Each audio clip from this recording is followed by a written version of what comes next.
तर मी खूप महिन्यानंतर तुमच्यासोबत मिनी व्लॉग शेअर करत आहे आणि खूप छान अशा गोष्टी मी घेतलेल्या आहे किचनसाठी, तर त्याच तुमच्यासोबत शेअर करणार आहे। तर बघा, असा बॉक्स मला रिसीव्ह झालेला आहे आणि मी फ्लिपकार्टवरनं ही वस्तू मागवलेली आहे।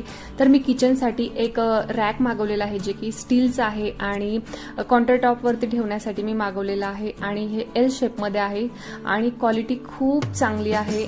2 टेअर आहे, तर तुम्ही घेऊ शकता जर तुम्हाला घ्यायचं असेल तर। याची प्राइस मला 450 रुपयाला पडलेली आहे। तुम्ही बाथरूममध्येही याचा यूज करू शकता आणि बऱ्याच ठिकाणी याचा आपण उपयोग करू शकतो। जर आपला जिथे गरज असेल तिथे आपण लावू शकतो। हे वुडनचं मला स्पून होल्डर मी घेतलेलं आहे, ज्याच्यासाठी मी ऑइल बॉटल घेतलेलं आहे त्याच्यामध्ये ठेवण्यासाठी। आणि मी गेले होते डीमार्टला गेले आणि आपण बायका काही शॉपिंग करणार नाही असं होतच नाही। तर बघा, ही बरणी जी आहे मी ही यात्रेतनं घेतली होती, कारण माझी अशी काचेच्या बरणीमध्ये एक बरणी जी आहे ती फुटलेली होती, तर मला सेम अशी बरणी दिसली तर मी ती घेतलेली आहे। एक प्लॅटर घेतलेला आहे मी हे डीमार्टमधनं आणि ह्या अशा 2 बॉटल्स घेतलेल्या आहेत ज्या की काचेच्या आहे। त्याच्यामध्ये एक पिंक सॉल्ट आणि जे आपलं काळं नमक असतं ते ठेवण्यासाठी। तर अशी